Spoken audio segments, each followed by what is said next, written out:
Good morning all of you. आज हम लोग पेपर F2 से देखेंगे। इस तरह B.Ed C2 में भी है, ठीक है। इस तरह इनक्लूसिव एजुकेशन में क्वेश्चन है, ये क्वेश्चन इंपॉर्टेंट है। और इस तरह हमें जानने की भी जरूरत है कि स्वामी विवेकानंद कौन थे, स्वामी विवेकानंद की सोच क्या थी और स्वामी विवेकानंद शिक्षा के क्षेत्र में क्या किया, ठीक है। तो स्वामी विवेकानंद में क्या थी, गुण थी, बहुत सारी गुण थी उनके पास। तो उनकी वाणी ऐसी ऐसी थी कि सारा दुनिया उनकी बातों की तरफ क्या अट्रैक्शन ध्यान देता था, आकर्षित हो जाता था। और उनके क्या कहते गुरु कौन थे, रामकृष्ण परमहंस, वो उनके गुरु थे। और उनके मरने के बाद सारे उनकी जो क्या थी काज भारतीय स्वामी विवेकानंद ने क्या की, संभाली। एक समय की बात है जब स्वामी विवेकानंद अमेरिका गए थे, शिकागो, तो वहां पे क्या के मेरे अमेरिकन भाई बहन, जब ये वाणी उनके मांग क्या हुई अंदर से निकली, तो जितने भी वहां पे क्या थे व्यक्ति थे, सभी उनके प्रति क्या हो गए, आकर्षित हो गए। तो हर व्यक्ति में क्या होती, कुछ ना कुछ क्या होती, गुण होती है, और उस गुण के बदौलत वो क्या होता है, वो व्यक्ति महान होता है। और स्वामी विवेकानंद के कहना है कि शिक्षा के माध्यम से व्यक्ति में कौन कौन से विकास होते हैं, तो उसको तो हम लोग आगे चर्चा करेंगे। तो सबसे पहले देखें कि स्वामी विवेकानंद का जन्म कब हुआ था, उनकी मृत्यु कब हुई थी, और वो कहां के रहने वाले थे, ठीक है। तो फर्स्ट में देखिए कि स्वामी विवेकानंद का जन्म कब हुआ था। उनके देखिए उनकी जन्म की बात है तो उनकी जन्म को हुई थी 12 जनवरी। स्वामी विवेकानंद की जन्म को हुई थी 12 जनवरी 1863 में हुआ। कुलीन में, कुलीन एक स्थान था, वस्ती था, वहीं पे वो बंगाल में हुआ था। वो बंगाली परिवार के ही थे, ठीक है। बट इनकी मृत्यु भी देखिए कब थी, इनकी मृत्यु भी देखिए 4 जुलाई क्या 1902 को मृत्यु हुई, ठीक है। तो जब हम किसी व्यक्ति के विषय में क्या करते हैं, चर्चा करते हैं, जानते हैं, तो हमें उनके हर पहलू पे क्या होता है, ध्यान देने की जरूरत होती है, ठीक है। तो हम देखें कि उनकी जन्म था 12 जनवरी 1863 को, उनकी मृत्यु कब हुई 1902 को। वो विख्यात और प्रभावित आध्यात्मिक गुरु थे, कहते उनके पास जो एक्टिविटी थी, जो गुण थे, वो सभी को क्या करते अपनी तरफ आकर्षित करने हुए थे। उसे सारी दुनिया क्या होती थी, प्रभावित होती थी। अब ऐसा बात है उसके पास अध्ययन भी था, ज्ञान का भंडार भी था, ठीक है। और उनका वास्तविक नाम था, जो नाम था उनका तो क्या था, देखिए उनका नाम था क्या, नरेंद्र नाथ क्या दंत। उनका तो क्या था, नरेंद्र नाथ दंत उनका नाम था, वास्तविक नाम था स्वामी विवेकानंद का, ठीक है। उन्होंने अमेरिकन स्थित शिकागो में सन 1893 में आयोजित विश्व धर्म महासभा का एक क्या कहते हैं की तरफ से गए थे। अब देखिए वहां पे क्या हो गया, 1893 शिकागो अमेरिका में है, ठीक है। अब वहां पे क्या हुआ, एक सभा हुआ, और उस सभा में क्या किए, भारत की तरफ से गए थे। और वो सभा क्या था, विश्व के सभी महादेशों से ज्यादा संख्या वहां पहुंची थी। और हम जिस महादेश में रहते हैं, जिस कंट्री में रहते हैं, इस कंट्री से क्या स्वामी विवेकानंद वहां पे गए थे, ठीक है। आयोजित विश्व धर्म महासभा के भारत की ओर से सनातन धर्म का प्रतिनिधित्व किया। वो सनातन धर्म था, उसका प्रतिनिधित्व क्या किया था, स्वामी विवेकानंद ने किए थे। हर एक देश से स्वामी विवेकानंद की वक्ता के कारण जाना जाता था। स्वामी विवेकानंद के पास इतना टैलेंट है, इतना क्या था, बोलने की कला, एक दूसरे के प्रति सोच, जिसकी वजह से इन्हें विख्यात माना, देश दुनिया के हर देश में इसे क्या किया गया, महानता हासिल किया गया, महान माना गया। ठीक है, आज भी अपना क्या कर रहे हैं, कार्य उसी तरह है, लहरा रहे हैं। जो इनकी क्रियाकलाप है आज भी उनके क्या है, उनकी वजह से आज उसी तरह है। ठीक है, उन्होंने रामकृष्ण मिशन की स्थापना की थी, जो आज भी अपना कार्य कर रहा है। और स्वामी विवेकानंद ने रामकृष्ण मिशन की स्थापना की, उसके नाम से देखते हैं कि बहुत बड़ा बड़ा हॉस्पिटल, बहुत बड़ा बड़ा स्कूल, बहुत बड़ा बड़ा संस्थाएं जो आज भी कार्य कर रही है। ठीक है, अब देखिए नोट के तौर पे रामकृष्ण परमहंस के सुयोग्य शिष्य स्वामी विवेकानंद भाषण के प्रथम वाक्य शब्दों में देखिए क्या कहते हैं, वो जीवन कहते हैं रामकृष्ण परमहंस। अब रामकृष्ण परमहंस थे, उनके क्या थे, शिष्य थे। कौन शिष्य थे, स्वामी विवेकानंद। और देखो यही हम बात आपको बोलेंगे पहले कि जो बात में इतने दम था कि सारी दुनिया को क्या करते, अपनी तरफ आकर्षित करते। तो जब इन्होंने क्या किया, अमेरिका गया, तो जानते हैं क्या बोले थे, मेरे अमेरिकन भाई बहन। ठीक है, और यही जैसे वाणी बोले, सारी वहां पे जो जनता थी वो सब क्या हो गए, इनके प्रति लोभन बन गए। और इनके देखिए सेंटेंस कितना था, इनके वाक्य कितना था, जो विदेश में जाकर तमाम जनता की अपनी भाई बहन का दर्जा दे रहे, और सारी जनता को क्या कि इन्होंने दिल जत हो वो जीत लिए। ठीक है, यहां तो हम परिवार को छोड़कर किसी दूसरे परिवार को, लड़का हो या लड़की, उसको हम भाई कहना नहीं चाहते।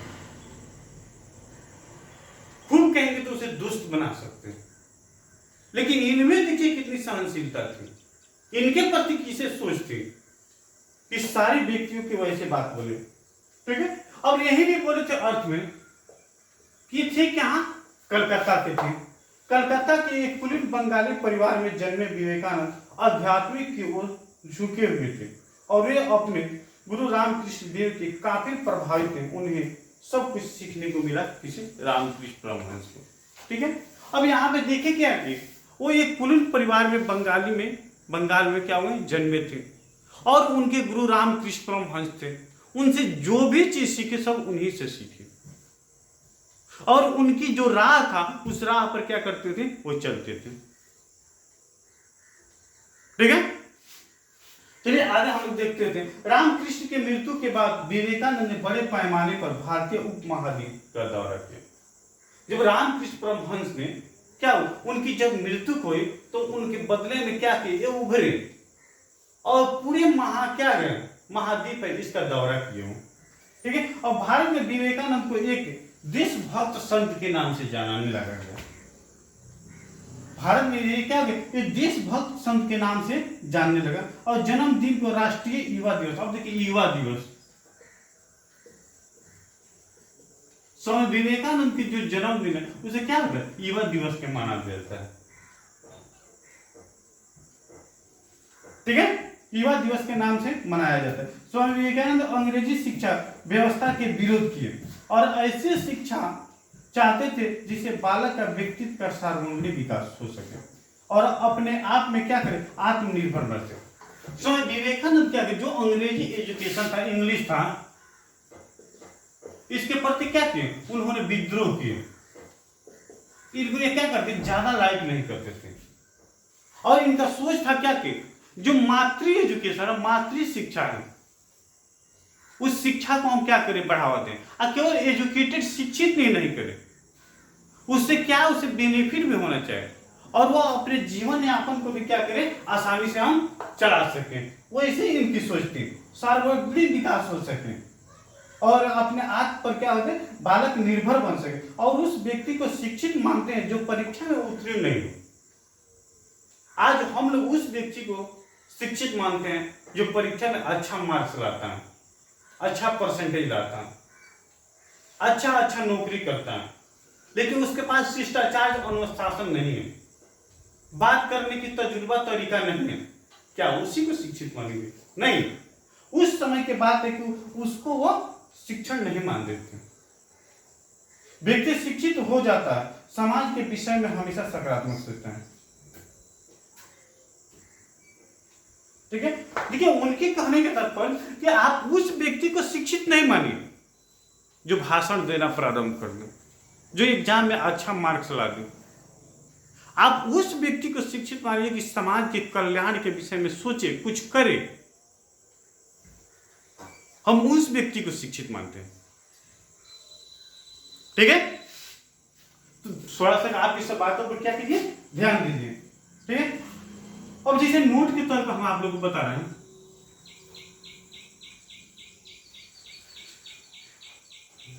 देखिए विवेकानंद की जो कार्य का सभी क्षेत्र में क्या था, अच्छा व्यवहार था, बनाना पड़ा। सिद्धांत देने के ढेरों के संपर्क में देश का विनाश कर दिया। ठीक है, अब उन्होंने क्या कहते, अब ऐसा मेरे पास सिद्धांत है जिससे के चलते हमारे क्या हो, जो देश है वो क्या हो, विनाश हो जाए। हमारा ऐसा व्यवहार है जिस व्यवहार से क्या हो, प्रेरित होकर सभी व्यक्ति हमें क्या करें, हमें अच्छा दर्जा दे। ठीक है, तो हम इतना देखें कि इस समय विवेकानंद का जन्म कब हुआ था, उनकी मृत्यु कब हुई था, उनके गुरु कौन थे, उनकी सोच क्या थी, और विदेशों में गए थे, उनकी कौन सी बात थी, सारी दुनिया वहां से क्या हो, प्रभावित हुई। ठीक है, अब जैसे कंटेंट में देखते हैं, इनका सब्जेक्ट मैटर में हम देखते हैं कि क्या कहते हैं। ठीक है, अब इनकी दो चार जो बातें हैं, उस बातों को हम क्या करें, स्पष्टता से हम देख लें। ठीक है, फर्स्ट में कि शिक्षा ऐसी हो जिससे बालक का शारीरिक और मानसिक आध्यात्मिक विकास हो सके। ठीक है, फर्स्ट में उन्होंने क्या कहा, शिक्षा, एजुकेशन, शिक्षा ऐसी हो जिससे बालक का शारीरिक, मानसिक, मेरे कहने के मतलब एवं संपूर्ण विकास हो सके। ठीक है, तो शिक्षा बालक के पास कैसी हो, तो शिक्षा, एजुकेशन उनके पास ऐसी हो कि उनकी जितनी भी आवश्यकता है उस सभी को विकास क्या करें, अच्छा से कर सके। नेक्स्ट पॉइंट है, बालक का चरित्र का निर्माण, मन का विकास हो, बुद्धि के विकसित हो तथा बालक का आत्मनिर्भर बन सके। ठीक है, अब यहां पे कहने का मतलब शिक्षा के माध्यम से, ठीक है, बालक का क्या हो, चरित्र का विकास हो, मन का विकास हो, आत्मा का विकास हो, और वह बुद्धि का विकास हो, और वह क्या करें, आत्मनिर्भर बन सके।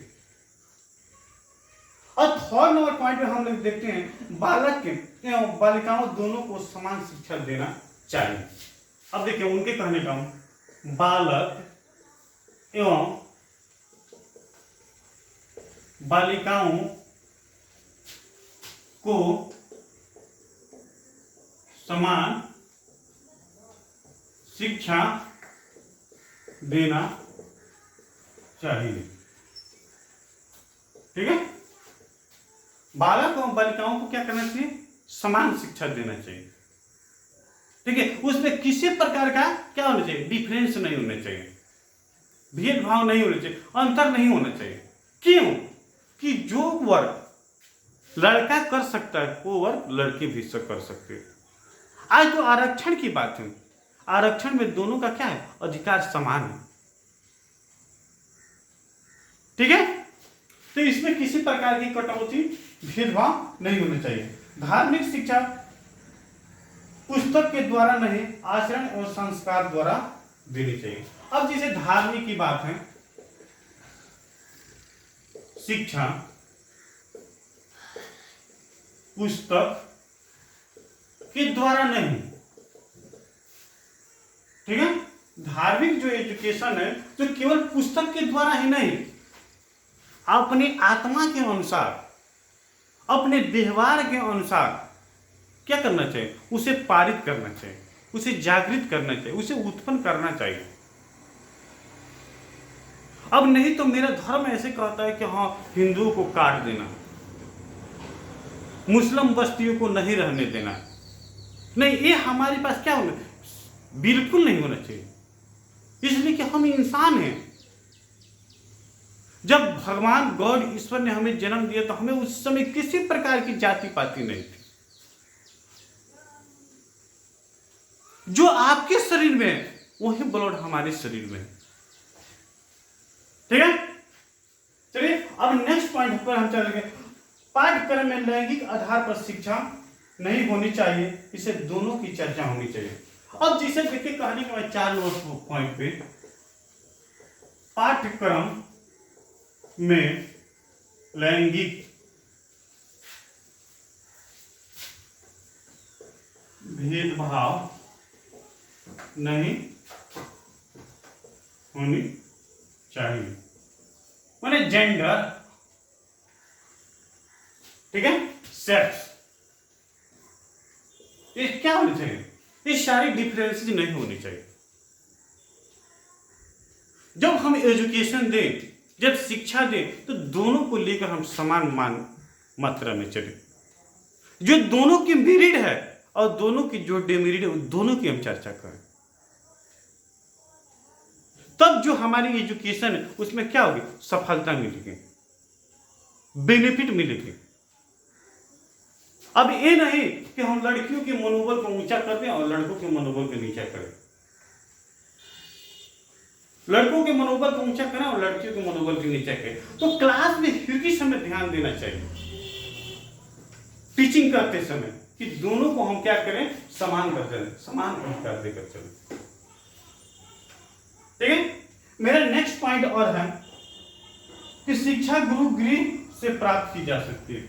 बहुत इंपॉर्टेंट पॉइंट है कि दुनिया में कोई ऐसा व्यक्ति नहीं है कि अपने आप से क्या करता है, शिक्षा ग्रहण कर सकता है। ठीक है, जब एजुकेशन शिक्षा ग्रहण करना होता है तो क्या करता है, किसी न किसी गुरु, किसी न किसी परिवार से ग्रहण करता है। अब मेरा पॉइंट अंदर था क्या, शिक्षा गुरु गृह से प्राप्त होता है। जो शिक्षा होता है क्या करता है, किसी न किसी गुरु, किसी न किसी परिवार से क्या होता है, प्राप्त होता है।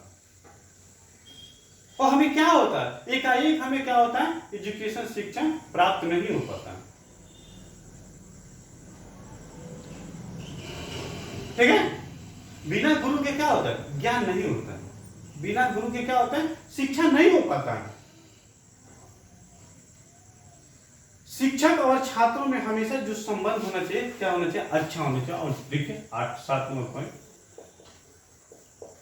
शिक्षक और छात्रों का संबंध अच्छा होना चाहिए, मैंने मेल मिलाप होना चाहिए। जो छात्र हो, जो शिक्षक हो, जो उनका जो रिलेशन हो, तो क्या होना चाहिए, अच्छा होना चाहिए, मेल मिलाप होना चाहिए। देश के आर्थिक प्रगति के लिए तकनीकी शिक्षा की भी जरूरत है। देखिए 8 नंबर में तकनीकी, टेक्नोलॉजी। आज वर्तमान में किसी भी देश की प्रगति के लिए या अपनी प्रगति के लिए टेक्नोलॉजी एजुकेशन की जरूरत है, तकनीकी शिक्षा की जरूरत है। जब तक तकनीकी एजुकेशन, तकनीकी शिक्षा नहीं रहेगी, तब तक क्या करेंगे, हमारा पूर्ण रूप से विकास नहीं हो पाएगा। आज देखते हैं कि सैकड़ों के काम 1 से 2 व्यक्ति करते हैं, हजारों का काम सैकड़ों व्यक्ति करते हैं। सब क्या चीज है, ये सब तकनीकी है, टेक्नोलॉजी है। और राष्ट्रीय शिक्षा परिवार में से ही शुरू की जानी चाहिए। ठीक है, जो भी शिक्षा है वह क्या होती है, परिवार से ही शुरू होनी चाहिए। शिक्षा का प्रचार प्रसार महत्व के साथ साथ किया जाता है। देखिए, अब जो भी एजुकेशन है, जो भी शिक्षा है, उस शिक्षा का महत्व को देखते हुए प्रचार प्रसार करते हैं। और जो भी एजुकेशन है, किसी न किसी परिवार से ही प्रारंभ करती है। आज हमें जीने के लिए तकनीकी एजुकेशन, टेक्नोलॉजी शिक्षा की जरूरत है। ठीक है, तो स्वामी विवेकानंद के क्या थे, यही विचार थे। स्वामी विवेकानंद के गुरु रामकृष्ण परमहंस क्या थे, वो महान गुरु थे।